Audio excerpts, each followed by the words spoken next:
Good morning, good evening, good afternoon to all of you. Thank you for joining us on the Elders Podcast. My name is Wairu Kinyori Gugu, and I'm joined on this episode by the amazing Junru Bian, an amazing researcher who's studying the dynamics of gender and race in the humanitarian field. And this is our second conversation, and really excited to have you here because I'm really intrigued by your topic, and I think it's a conversation that we've talked about it that's had in closed doors, and I think it's important that we highlight some of the things that are happening, but not even just because it's important to highlight them, but I think there's many people who feel, I think we talked about that, there's many people who feel that it's something that they can't talk about openly, and yet so many people go through some of these experiences in the development and humanitarian sector. So welcome, Junru. Thank you. Maybe you can just tell the audience about who you are, where you're from, what you're currently doing in Nairobi, and just maybe your journey towards coming into contact and starting to and deciding to study race and gender dynamics in the humanitarian field. Yeah. Thank you so much for having me, Wairu. I am a PhD candidate at the University of Ottawa. I used to work in the humanitarian and development sector for an international organization in a number of different places, in Mongolia, in Ethiopia, and in Myanmar, and also some kind of work profile in Tajikistan too, but it was quite brief. So, I never really considered doing research, right, in this sector. It was, at least for me, it was never really part of my plan. My idea was to pursue a career in this sector because I had considered the sector to be quite impactful in its meaningful work. And, I had the same mindset as anyone who wanted to join the sector, how I thought about the sector. But after a few years working in the sector, I realized that, there are some experiences working in the sector that is quite specific to me that some people don't experience, or some people experience even more than me, right? And that a lot of times made me wonder if it's because of my own racial identity or my own gender identity, having conversations with colleagues over the years too.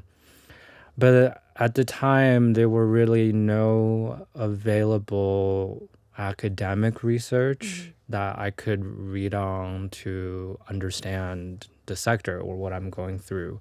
There are some autobiographies like Emergency Sex, right? So, but it's almost so like the experience so personal that I can't really. It's great to read, but I can't really relate to what the authors were writing themselves, right? Because the context I was working in was very different, And so I thought I should do it myself, maybe. So, because I saw that there's potentially like a vacuum of information available that tells the stories of people working in the sector and the dynamics of the identity and power in the sector. And that led me to decide to go back to academia and do research, right? And that led me to Nairobi, to Kenya, to as one of my research sites, because it is a huge regional hub. It hosts a giant population of professionals working in the sector. Absolutely. But yeah, so that's sort of like a brief of how I end up meeting you too, right? Because I reach out to you on LinkedIn and just Randomly. out of the blue, and I said, "Hey, can I talk to you, please? Help!" And you were nice, and you said yes, and then that's how we met, and that's usually how I actually try to get in touch with people, is to just cold contacts, and everybody has been incredibly helpful because I think they also know how this conversation never gets to take place outside of informal environments. Yeah. And I think people are happy to talk about it, to someone who's now finally doing Yes. empirical research on this topic, basically. Yeah. I'm really curious about, you talked about, your identity, your racial identity, and also your gender. Yeah. And I'm really curious because I love the way you explained to me your story about how your realization Yeah. as a Chinese male, Yeah. and how, and I think I had the same experience when I Yeah. went to Europe. And, in Kenya, you never think of yourself as Black. Yeah. You think about yourself as many things, but you never think about yourself as Black because you're in a Black majority, Yeah. country. So maybe you can share a bit about your experience about how when you joined the sector and, your race came to the fore of your awareness. Yeah. Well, yeah, the idea, I think when I joined the sector, I was sort of already completed a leg of my studies in the global West, right? So kind of in Canada, the racial discussions as strong as ever.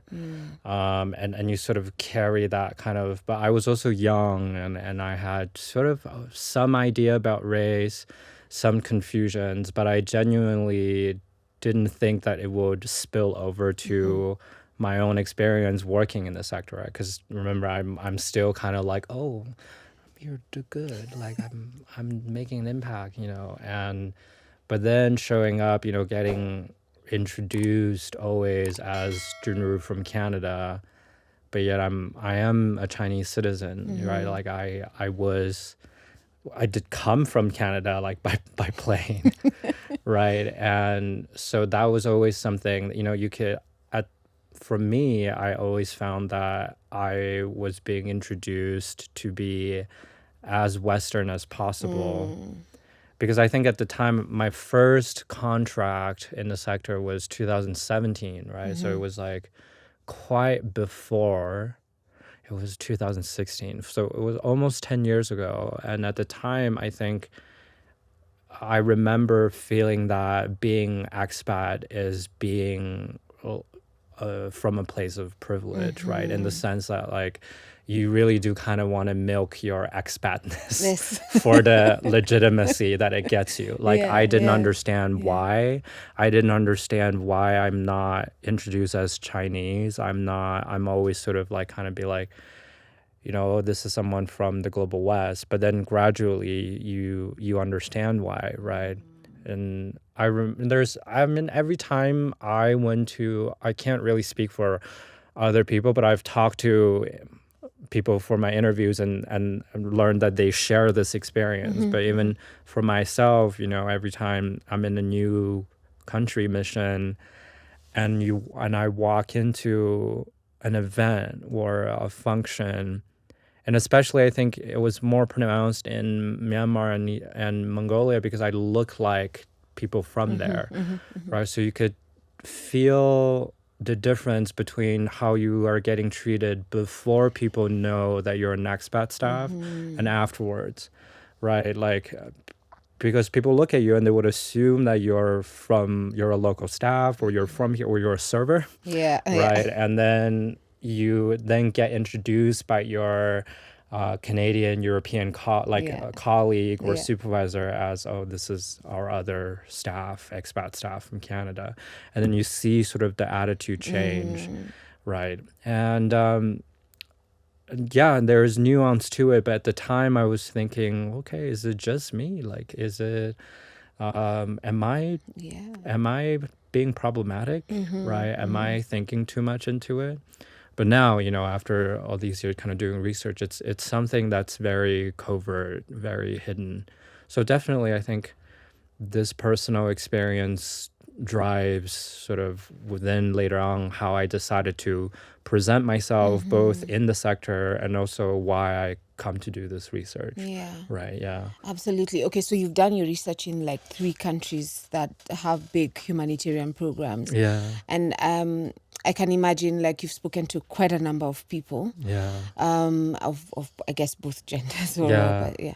So I guess the question that I would have for you is what stood out for you as, stories of just how race and gender played out. I mean, stories that stood out for you about how race and gender has stood out and plays out in the humanitarian sector. Okay. Yeah, I mean, you can tell stories, good stories, obviously, positive stories, but you can also say, show stories of prejudice, of struggle, of marginalization, and how that starts. And you can start with Okay. whichever, yeah. With race, I mean, I guess race is a little bit more complicated in the sense that, I started this research thinking, so coming from sort of the traditional perspective that, there's, Asians and there's brown and there's black people, which is like a very North American way of sort of dividing people. And then I realized how that does not work, right? Right outside of the North American system. I mean, race is so ambiguous, and, it's, in Africa or in South Asia, it's not just skin color that really makes the racial difference, right? Because as someone who's foreign to Africa, I might not even pick up on something that, let's say, like Kenyan people consider to be so racially different amongst each other. Because, I don't, so that also just means that the way that we sort of stratify each other using skin color only is not, it's awkward. It what I didn't like about it is I found myself constantly pulling and fitting people into categories rather, and that sort of created a perspective that is centered around me, not the people that I research, right? Because obviously starting the research, I was comfortable with the Black, Asian, brown division, but that clearly wasn't working, right? And was uncomfortable. Why wasn't it working? Everywhere. Yeah, Everywhere. everywhere. Like, I mean, the way, and that's what made me realize about, I think, the issue of studying race, but from a perspective of first trying to put people into a category, right?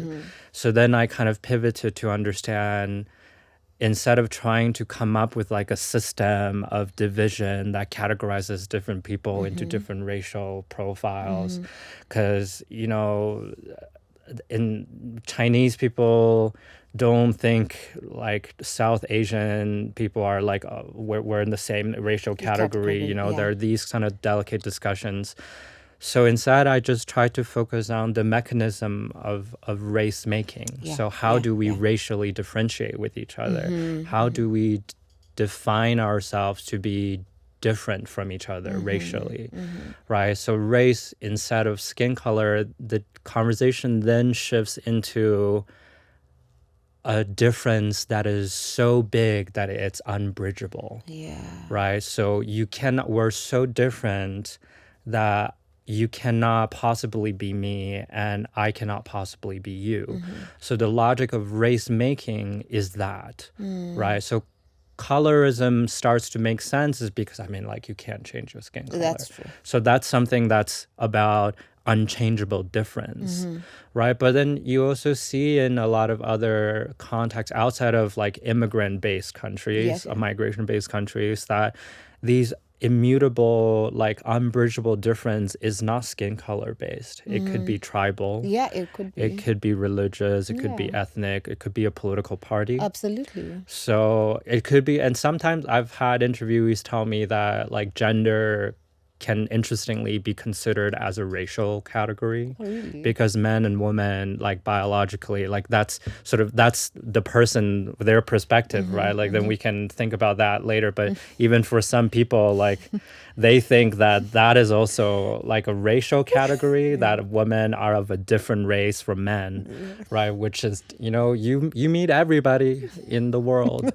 So, but that just makes me realize how, I think, when it comes to studying the sector, how we need to change the way we think about race. I think and instead focusing on what is the goal of racial differentiation, what is the purpose of it, what is the consequence of it, who benefits from it, and who is victimized by it, right? And that completely shifts the question, because then it helps you look at prejudice differently, helps you look at discrimination differently, you know. And with race, I think what surprised me the most was it a lot of times could be the people that you least expect to be racist to be heavily racist, right? Like and then you realize that, you know, it's prejudice, and everybody is capable of prejudice, and everybody is capable of sort of relying on this sort of elusive conception of difference. And with that, they would justify how you are less or you're more than them, right? And you know, the people in the consideration, the way that we think about the forces of power gets completely shifted, right? And the same thing about gender too. I think gender, I'm a little bit more careful about the topic because I consider myself to be in a gender demographic has privileges, right? So I approach this discussion as what you tell me, I listen to you. Okay. And actually with everything race too, because it really, the matter isn't really fact checking people to see that if they're lying about something or not, because the fact that they're talking about it, words are getting around, and that subjectivity becomes somebody's objective, right? Like, and you know, with gender, you know, I would sometimes it would be surprising, and you would hear, you know, female professionals telling me or that, oh, Junru, you know, girl's girl is a hoax, don't believe in it. Oh, woman helping woman, and I'm like, oh, how do I this is this is crazy. Hi, can you tell me more? Because it's genuinely shocking to me, right? Because you come into a workplace and you sort of think that, oh, you know, people help each other, or especially the rhetoric was women help each other, right? And you really believe in that as someone, well, outside of the discussion. So when you have people who I guess would be the stakeholders within this discussion telling you that, don't assume that. Sometimes it's worse. Right. And then I am surprised, right? Or when I, you know, talk to someone from, you know, a local, working as a local professional, and they will talk about the most racist thing to me, unintentionally to me. And then, you know, and it's like, it's not really the point to pass judgment, but really to understand, where does this understanding come from, right? Like, how do people of color judge each other, right? In comparison to, you know, white people, which is, again, the concept is elusive in itself because there's so many different shades of white. You know, I've had an Italian friend who says, oh, we're the person of color in the white people group, right? So you also have that kind of, but then it's a matter of, I think, accepting that everybody's racial and gender perspective is valid, and to instead focus on how they have come to develop this understanding of gender and race in their own head, about people of different gender groups, how they categorize other people, and the logic behind it, right? I think that would help us, right?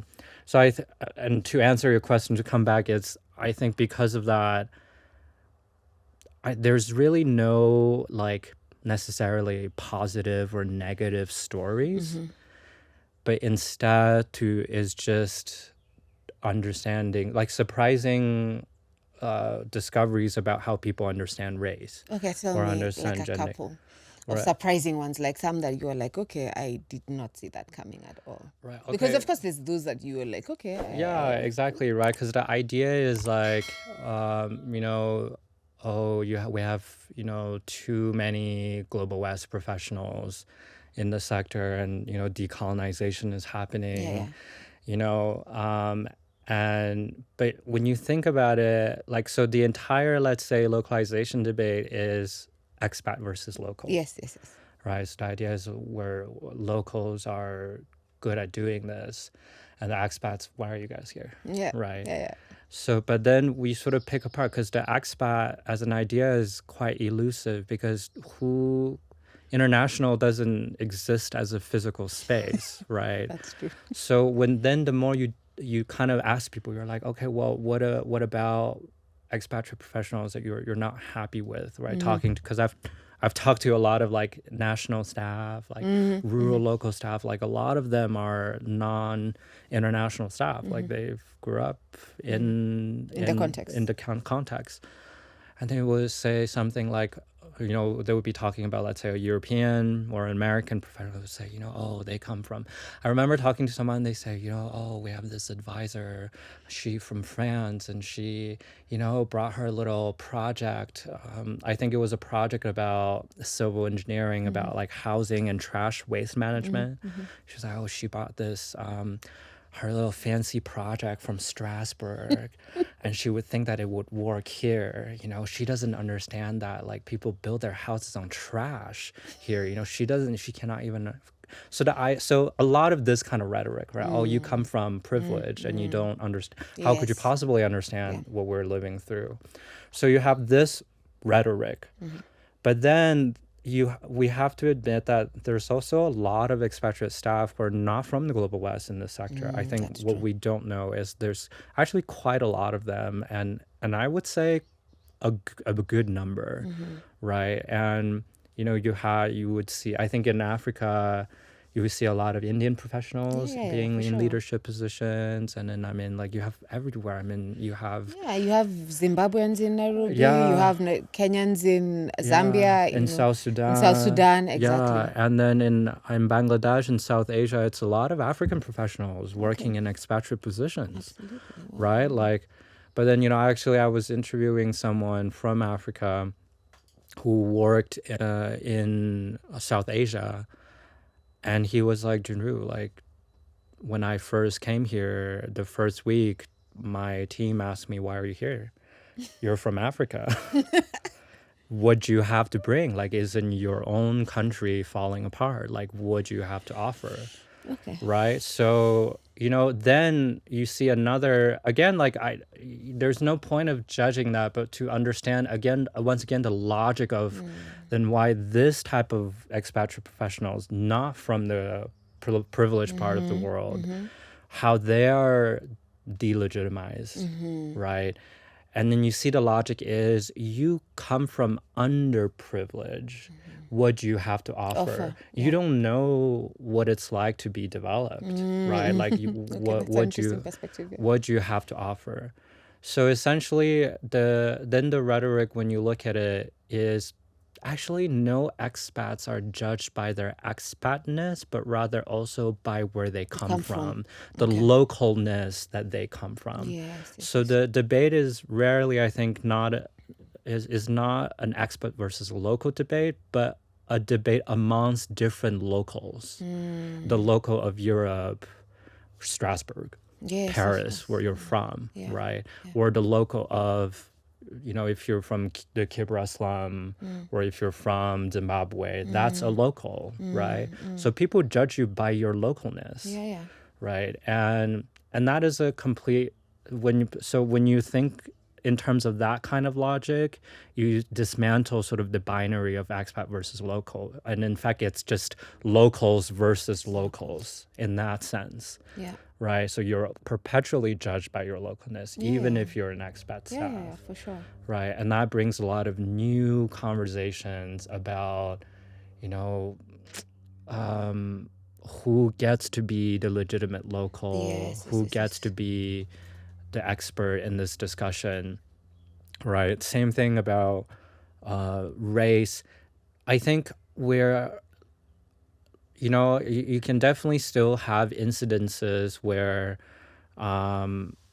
you've experienced overt racism, right? Like people will make derogatory remarks in this world, and you.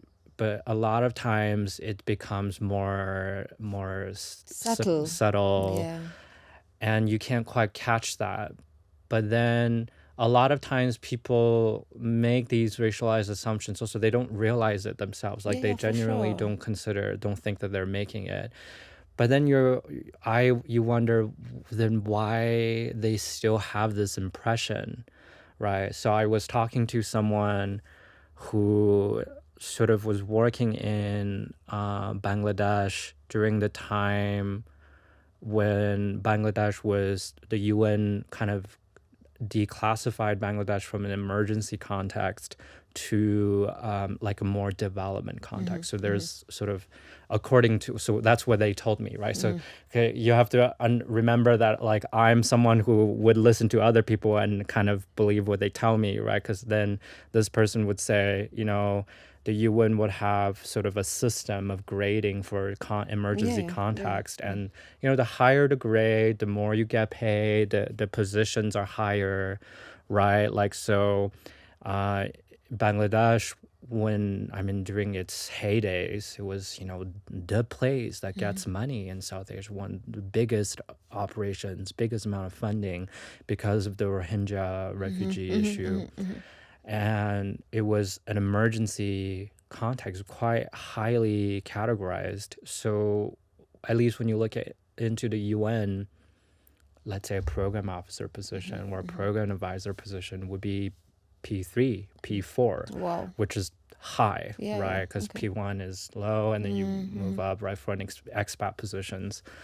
Or, well, they don't have expat positions, but like, these kind of professional level grade that they would recruit everywhere in the world, and so obviously you will at the time, in Cox's Bazar in Dhaka, you have a lot of, at the time happened to be, that was years ago. So you have a lot of like American Europeans work there, right? Because it is a highly volatile context with high categories, with high ranking pay, and it was seen as like if you've worked there, it's like a badge, right? Yeah. It's like you collect, right? That's how it Yeah. works in the In the sector. sector, of course, yeah, you collect Right. them, and it's like if you've been South in a war-torn, Sudan, zones like Somalia, Yemen, you're like, So Bangladesh was like that, right? And then so when it got kind of classified into sort of like a more development, long-term Yeah. response, with that category,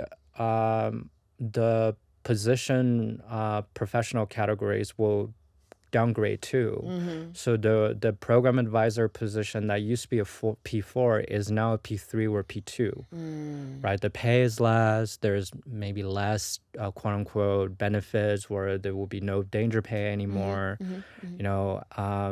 So what you will see is overnight, well, not overnight, but over a short period of time, the Europeans and the Americans they all leave leave. right away. And what happens is they all went to Ukraine, right? Because that's, you do collect these experiences. Yes, So yes, your yes. your goal is to eventually be stationed in somewhere like Nairobi, I know. right? Or like go to Geneva, or Or go New go to York, New or York, right? yeah. And how you make it up the ladder is to, oh, I've worked Collect, here, I yeah. was here, and same thing for what happened, when the situation in Gaza, became very severe. The wave moved, Yeah, that's true. right, to Gaza. So, and then you have people telling me that, oh, you have these sort of not gangs, but like groups of people, cliques, that they will move around, sort of like they call it the white wave, right? So, but that's only one side of the story. I But the didn't know other, that it had a name. yeah, some people will say it, but I never gave the name of it, right? But then with the other side of the story is then who came to fill these P2, like now lower grade, like now lesser pay positions, but remaining sort of international African professionals. The black wave came in, right?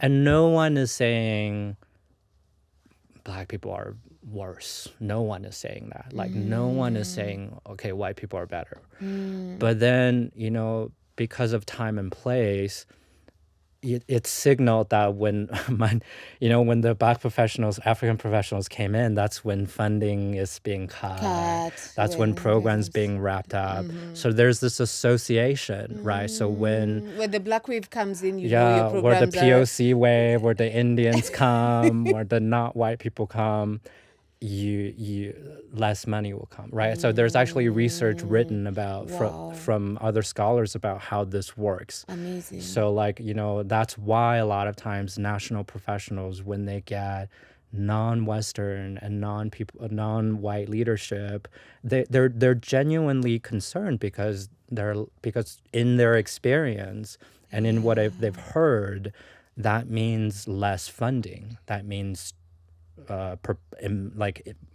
eventual job precarity. So nobody again is saying, only these people are terrible. It becomes not even about race anymore. It becomes about livelihoods. So then what people make of it is racial, right? So then that is the logic of race making. And then when they're presented with these circumstances, then it's interesting when they think, when the African leaders come, when the white people leave, so that then you try to look, why would you think that, right? But because the circumstance is so directing for you to think that way. But can you imagine, right? That's crazy, because what I want to question is then, why is it when there's the money, then there's the white and the Europeans? Yeah. That's the system, right? Yeah. It's why is that system designed that way? Yeah. Why is it that there is multicultural wave? People from all over the world, whoever's most qualified, come in to respond. Yeah. Why is it assumed that it's only people from a certain racial demographic that can respond in this crisis, and others can't? Yeah. I mean, that's, for me, is then the race question, not the white wave and the black wave and the livelihood question. That, for me, is a real race question. Yeah. Why do we assume that it's the Americans, the Europeans who can respond in a time of crisis? Because I don't think it's because they're most qualified. Because then you do have Africans and Indians and people from other regions who can respond. Yeah. But why is the system structured in that way? Yeah. I don't know if it's a question. It's a really valid question, because nobody, I can't say nobody, because you always meet someone who's just crazy, and I'm like, well, you still exist. But rare, right? You buy a lottery ticket, after meeting this person, because you're like, oh, I got lucky today. Yeah. So, but I think, I guess that's always the question, right? I think the sector, a lot of times, aside from hard technical skills like building a dam or building a well that requires hard skills, the sector is soft skills heavy. So what exactly is a capable person, right? It's a hard thing to talk about. I remember when I was working in the sector, when we sort of tries to onboard someone, and then some of my friends would try to onboard someone, they would kind of ask around the candidates, be like, are they easy to work with?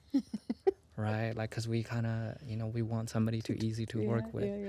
Right? And it's sort of, then it comes back to people skills, right? A lot of people say people skills, but then people skills means that there are social rules, right? There are things that you have to do, have to be doing, the ways that you have to behave in order to be good with people. It's a whole discussion of Lisa Smurl, and this researcher who has passed away since, but she writes about spaces of aid.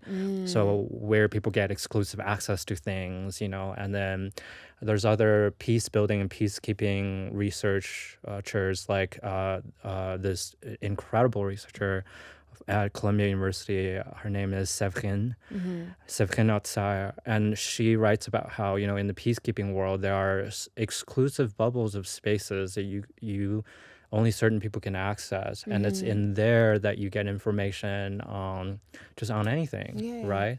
Even interviewing people myself, they would say that, oh, Junru, you know, like a lot of times job offers gets made in bars, in clubs, where, you know, and I was at a lunch, and then it was, you know, a group of UN, NGO, and embassy representatives. And I was sitting there, and it was such a casual conversation because it started with yoga. It was like, it was not, the conversation was not about the aid sector at all. But then it somehow led into sort of like, I think it was either like girls and children education or prison reform or something like that. And they were talking about how, oh, their NGO was, one of them was saying they have this program, and then very casually turned to an embassy representative to say, don't you guys have some money for that? Right? Like, hey, it'd be great if you can fund us for something. But then like when you take a step back and you realize that that cafe is located in the most exclusive neighborhood in the country's capital, and it is an elite space, and I was the only person who is not from the global West on that table, right? And the only reason I was there because I was the researcher, sort of, I had to be like, kind of like the, oh, look, we have a researcher friend. And, but then, you know, you for example, in Bangladesh, alcohol sale is illegal most of the times because it's a Muslim country. So you have expat clubs, right, that you can only have a membership if you demonstrate that you're not a Bangladeshi, because then inside you can be served alcohol. But that is, I mean, clear, right? Like, so if you're a Bangladeshi country director and you're trying to get info on where money is coming in, then you can't get into those clubs, right? So the system is there, right? So the question is then, do we not follow the system at all, or do we enable people who are excluded in the system to somehow get in the system, but that would require them to keep playing this game, to keep sustaining the system? That's true. Right? I mean, one of the interesting, so I used to say that, so there's people who kind of have access to that capital, I call it capital. And I always say it's the Cambridge and the Oxfords and the Harvards and the Stanfords. And so if you're not in those like kind of Ivy League spaces, and they give their friends money, and you know, your friend then comes to serve on my board, and you know, and comes to serve on my board and all that, and it's like, and at some point I was like, maybe I need to go to Harvard or something. I would dream, you know. So, we can take a break and continue. Thank you.